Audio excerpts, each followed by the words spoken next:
കോട്ടയം തീക്കോയിൽ ശിശുക്കളെ വിറ്റ കേസിൽ നിർണായക വഴിത്തിരിവുണ്ടായിരിക്കുന്നു. തമിഴ്നാട് സ്വദേശിനി ജന്മം നൽകിയ കുഞ്ഞിനെയാണ് സംഘം 6 മാസം മുൻപ് വിറ്റതെന്നാണ് സൂചന.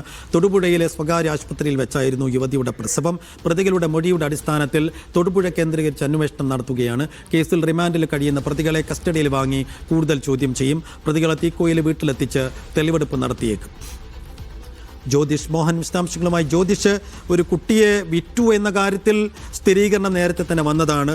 അത് ആരുടെ കുഞ്ഞായിരുന്നു, അത് സംബന്ധിച്ചുള്ള വിവരങ്ങളായിരുന്നു ഇനി പുറത്തു വരേണ്ടിയിരുന്നത്. അപ്പോൾ ഈ പ്രതികളെ ചോദ്യം ചെയ്തതിൽ നിന്നും അതിലേക്ക് നയിക്കുന്ന എന്തെല്ലാം സൂചനകൾ കിട്ടിയിട്ടുണ്ട്? അന്വേഷണ സംഘത്തിന്റെ നീക്കങ്ങൾ എങ്ങനെയാണ്?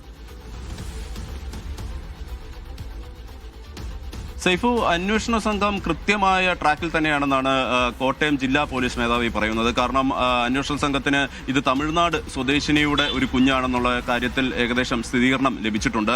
6 മാസം മുമ്പാണ് ഇത്തരത്തിൽ ഒരു കുഞ്ഞിനെ വിൽപ്പന നടത്തിയതെന്നുള്ള കാര്യത്തിലും സ്ഥിരീകരണം ലഭിച്ചിട്ടുണ്ട്. തൊടുപുഴയിൽ വെച്ചായിരുന്നു ഈ യുവതിയുടെ പ്രസവം നടന്നത്. തൊടുപുഴയിലെ ഒരു സ്വകാര്യ ആശുപത്രിയിൽ ഫെബ്രുവരി 22-നാണ് ഈ യുവതി അഡ്മിറ്റ് ആവുന്നത്. അതിനുശേഷമാണ് പ്രസവം നടന്നത്. ഈ സംഘം അവിടെ എത്തിയ ശേഷമാണ് ഈ കുഞ്ഞിനെ പണത്തിനായി വിറ്റതെന്നാണുള്ള സ്ഥിരീകരണം പോലീസിന് ലഭിച്ചിട്ടുണ്ട്. ഈ പ്രതികളുടെ അറസ്റ്റിലായ പ്രതികളുടെ മൊഴിയിൽ നിന്നും അതിനെ സാധൂരിക്കുന്ന പല കാര്യങ്ങളും ലഭിച്ചിട്ടുണ്ടെന്നാണ് പോലീസ് അറിയിക്കുന്നത്. ഏതായാലും നിലവിൽ ഈ കേസിൽ 3 പേരാണ് അറസ്റ്റിലായിരിക്കുന്നത്. കൊല്ലം സ്വദേശിനിയായ അനീന, അതുപോലെ തന്നെ തമിഴ്നാട് സ്വദേശി രാജ, വാഗമൺ സ്വദേശിയായ അർജുൻ, ഈ 3 പേരുടെ അറസ്റ്റാണ് പോലീസ് രേഖപ്പെടുത്തിയിരിക്കുന്നത്. ഇവരെ കസ്റ്റഡിയിൽ വാങ്ങി ചോദ്യം ചെയ്യാൻ ഒരുങ്ങുകയാണ് പോലീസ്. ഇന്ന് ഏതായാലും കസ്റ്റഡിയിൽ ലഭിക്കുമെന്നാണ് പ്രതീക്ഷ. അതിന്റെ അടിസ്ഥാനത്തിൽ തന്നെ ഈ തീക്കോയിലെ ഈ വീട്ടിലെത്തിച്ച് ഇവരെ തെളിവെടുപ്പിന് വിധേയമാക്കും. അതിനുശേഷം തൊടുപുഴ കേന്ദ്രീകരിച്ചിട്ടാണ് ഇപ്പോൾ നിലവിൽ കേസ് അന്വേഷണം പുരോഗമിക്കുന്നത്. കാരണം തൊടുപുഴയിലെ ആശുപത്രിയിൽ വെച്ചിട്ടാണ് ഇത്തരത്തിൽ യുവതി പ്രസവിച്ചതെന്നുള്ള വിവരങ്ങളാണ് പോലീസ് ലഭിച്ചത്. ഏതായാലും ഇത് സംസ്ഥാനത്തെ ഒരു പ്രധാനപ്പെട്ട ഒരു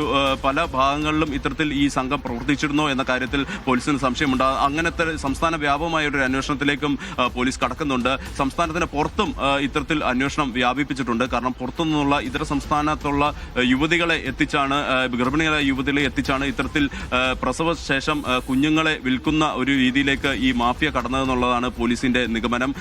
ആസം സ്വദേശിനിയായ യുവതിയുടെ പരാതിയുടെ അടിസ്ഥാനത്തിലാണ് ആദ്യം ഈ പോലീസ് കേസ് രജിസ്റ്റർ ചെയ്ത് അന്വേഷണം ആരംഭിക്കുന്നത്. പിന്നീടാണ് ഇത്തരത്തിൽ ഞെട്ടൽ ഉളവാക്കുന്ന തരത്തിലേക്കുള്ള വെളിപ്പെടുത്തലുകളും മൊഴികളും എല്ലാം തന്നെ പോലീസ് ലഭിച്ചത്. ഏതായാലും പോലീസിന് അതിനിർണായകമായ ഒരു തെളിവാണ് ഇപ്പോൾ ലഭിച്ചിരിക്കുന്നത്. തമിഴ്നാട് സ്വദേശിനിയായ യുവതിയുടെ കുഞ്ഞിനെ വിറ്റിട്ടുണ്ടെന്നുള്ള തെളിവുകൾ പോലീസിന് ലഭിച്ചിട്ടുണ്ട്. അതിന്റെ അടിസ്ഥാനത്തിലാണ് അന്വേഷണം നടക്കുന്നത്. സൈഫു, അപ്പോൾ കൂടുതൽ കുഞ്ഞുങ്ങളെ വിറ്റിട്ടുണ്ടോ, എങ്ങനെയാണ് റാക്കറ്റിന്റെ പ്രവർത്തനം സംബന്ധിച്ച അന്വേഷണങ്ങളിലേക്കാണ് ഇപ്പോൾ പോലീസ് കടക്കുന്നത്?